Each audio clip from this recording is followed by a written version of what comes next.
दोस्तों आज हम लोग सूर्यवंशी का रिव्यू करेंगे। उससे पहले चैनल को सब्सक्राइब जरूर करें। Suryavanshi movie story in Hindi. Film का शुरुआत ही दहशत से होता है जिसमें मुंबई के कई इलाकों में सीरियल बॉम्ब ब्लास्ट 1993 किया जाता है। इस भयावह बम ब्लास्ट में बहुत से लोगों की जान चली जाती है।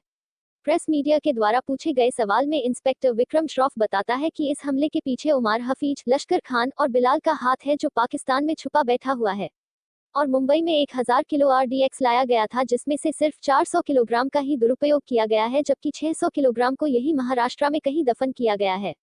दूसरे सीन में हमें लश्कर खान को दिखाया जाता है जो पाकिस्तान में मुंबई सीरियल ब्लास्ट के बाद इंग्लैंड भाग गया बिलाल से दोबारा मिलता है और अब ये लोग फिर से आपस में मिलकर उस सीरियल ब्लास्ट में मारा गया लश्कर खान के बेटा का बदला लेने की प्लानिंग करता है जिसके लिए लश्कर खान अपने दोनों बेटे को लंदन से वापस बुला लेता है। इसके बाद बिलाल 40 स्लीपर सेल्स को इकट्ठा करता है और सभी को इलीगल तरीके से इंडिया में भेजता है जिसको रियाज हफीज, लश्कर का बड़ा बेटा, कमांड करता है। मुंबई में इंटेलिजेंस को पता चल जाता है कि रियाज जैसलमेर में है, इसलिए मुख्यमंत्री विक्रम से राजवीर राठौर रियाज का इंडिया में नाम को तुरंत ही अरेस्ट करने को कहता है जिसके लिए मुंबई से एक बहादुर एटीएस ऑफिसर सूर्यवंशी की लीडिंग में एक टीम जैसलमेर पहुंचता है। जैसलमेर पहुंचने के बाद कॉन्फर्मेशन के लिए रियाज के होटल में एक लड़की आती है और खाना की तारीफ करती है। कॉन्फर्मेशन के बाद वह लड़की पुलिसकर्मी सूर्यवंशी को बताती है लेकिन तभी रियाज इन सभी लोगों को मार्केट में देख लेता है। इसके बाद रियाज लांच से सूर्यवंशी पर हमला करता है और फिर दोनों में एक जोरदार फाइट होता है। रियाज की गिरफ्तारी की बात सुनकर लश्कर खान बिलाल से कहता है कि तुम्हारा भारत जाने का समय आ गया है क्योंकि बिना कमांडर के स्लीपर सेल्स बेफालतू है और 600 किलोग्राम आरडीएक्स भी तुम ही ने छुपाया था। और यही 600 किलोग्राम की बात इंस्पेक्टर विक्रम सूर्यवंशी से कह रहा है तभी सूर्यवंशी सीनियर विक्रम से कहता है कि मैं इस हमले को कैसे भूल सकता हूं क्योंकि मैंने अपने माता पिता को इसी हमले में खोया था। दूसरी तरफ गोवा में विवेक शास्त्री, मुख्तार अंसारी अपने पत्नी के साथ मंदिर आया है जहां पर राह चलता दोस्त विवेक से पूछता है कि तुम्हारा 2 उंगली कैसे कटा। जवाब में विवेक कहता है कि अफगानिस्तान में युद्ध करते समय उसका 2 उंगली कट गया था जिसके बाद पत्नी और दोस्त हंसने लगता है। इसके बाद विवेक अपने गैराज में जाकर नमाज अदा करता है और फिर ऑनलाइन गेमिंग में चैटिंग से उसे पता चलता है कि बिलाल भारत आ रहा है। इधर सूर्यवंशी अपने छोटे से बेटे का जन्मदिन मना रहा है तभी पार्टी में मौजूद साथी इंस्पेक्टर आशीष तांबे की पत्नी सूर्यवंशी से कहती है कि तुम और रिया जल्द ही एक साथ हो जाओगे। जिसके बाद सूर्यवंशी को फ्लैशबैक, बीती बात याद आने लगता है। यह बात उस समय की है जब पुलिस सूर्यवंशी इलाज कराने के लिए एक हॉस्पिटल पहुंचता है जहां डॉक्टर रिया उसके शरीर के अंदर की गोलियां निकाल देती है। इसके बाद दोनों एक साथ काफी समय बिताते हैं और कुछ ही दिनों में प्यार हो जाता है। प्यार की कहानी को आगे बढ़ाते हुए वह दोनों शादी करते हैं जिसके बाद उसे एक बेटा होता है। एक दिन सूर्यवंशी, रिया और बेटा आर्यन सेंट्रल मॉल के रास्ते कहीं जा रहा होता है तो आर्यन पिता सूर्यवंशी से मॉल में चलने को कहता है। उसी समय सूर्यवंशी को एक कॉल आता है और सेंट्रल मॉल में 2 स्लीपर सेल्स का होने की बात पता चलता है। विवान की पुलिस टीम सेंट्रल मॉल से 20 मिनट की दूरी पर थी इसलिए सूर्यवंशी अपने परिवार के साथ ही सेंट्रल मॉल में जाता है। पार्किंग के समय ही सूर्यवंशी और स्लीपर सेल एक दूसरे के आमने सामने आ जाता है और दोनों में गोलाबारी होता है।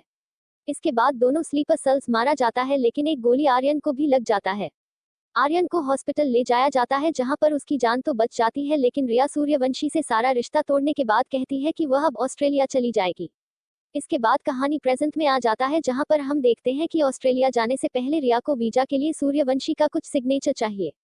कुछ दिनों बाद सूर्यवंशी की इंटेलिजेंस टीम को यह खबर लगता है कि कादर उस्मानी लश्कर खान के साथ मिला हुआ है और वह इसी में शामिल होने के लिए भारतीय लोगों को पाकिस्तान भेजता है जिस कारण उस्मानी को पुलिस स्टेशन बुलाया जाता है।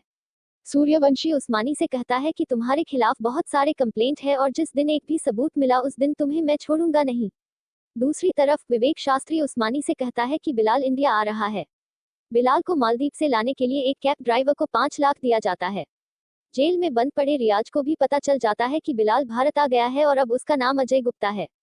रात में ही पाकिस्तान से भारत आए बिलाल दोस्त उस्मानी और स्लीपर सेल विवेक में मिलता है और वहां से 600 किलोग्राम आरडीएक्स लेने चला जाता है। जमीन के अंदर छिपाया आरडीएक्स को उखाड़ते समय हथौड़े का आवाज जोर जोर से आ रहा था जिस कारण बगल के पड़ोसी आत्माराम वहां पर आता है और बिलाल से पूछता है कि अंदर क्या हो रहा है और यह घर पिछले 27 साल से बंद क्यों था। आत्माराम का वहां से भगा देने के बाद आरडीएक्स को ट्रक में लोड कर लिया जाता है और बिलाल उस्मानी से कहता है कि मैं आखिरी बार मुंबई जाकर अपनी अम्मी के कब्र पर नमाज पढ़ना चाहता हूं, जिसके लिए उस्मानी साफ मना कर देता है। फिर भी अगली सुबह बिलाल उस कब्र पर पहुंचता है। नमाज पढ़ते समय रिटायर्ड फौजी नईम खान उसे देख लेता है और यह बात वह सूर्यवंशी और उसके साथ काम कर रहे अपने बेटे को बता देता है। बिलाल का पीछा करते करते सूर्यवंशी और उसकी टीम एक होटल जा पहुंचती है जहां पर बिलाल की गिरफ्तारी से पहले वह खुदकुशी कर लेता है। पड़ोसी आत्माराम के शक होने के बाद वह पुलिस को बुलाता है और फिर सूर्यवंशी को फोरेंसिक टीम बताता है कि इस घर में से 600 किलोग्राम आरडीएक्स निकाला गया है। इसके बाद बाइक पर सवार दो लोग बम से जेल की दीवार को गिराकर रियाज को ले जाता है। कमांडर रियाज देश के सभी स्लीपर सेल्स को एक्टिवेट करके इकट्ठा करता है और मुंबई में फिर से सीरियल बम ब्लास्ट की प्लानिंग भी कर लेता है। सभी स्लीपर सेल्स के एक्टिव होने की बात सूर्यवंशी को पता चल जाता है, जिसके बाद वह उस बंदे ड्राइवर को पकड़ता है जिसने बिलाल को एयरपोर्ट से लिफ्ट किया था। वह बंदा ड्राइवर सूर्यवंशी से कहता है कि मुझे 5 करोड़ दिया गया था और इसके पीछे कादर उस्मानी भी था। उस्मानी को गिरफ्तार करने के बाद उसे बहुत पीटा जाता है, लेकिन वह फिर भी कुछ नहीं बोलता, जिसके बाद सूर्यवंशी उस्मानी के पत्नी और बेटी को एक कमरे में बंद करके पीटने का ढोंग करता है। लड़की की चिल्लाने की आवाज सुनकर उस्मानी सब कुछ बताने के लिए तैयार हो जाता है। उस्मानी के साथ जा रहे सूर्यवंशी को बीच में रिया मिल जाती है।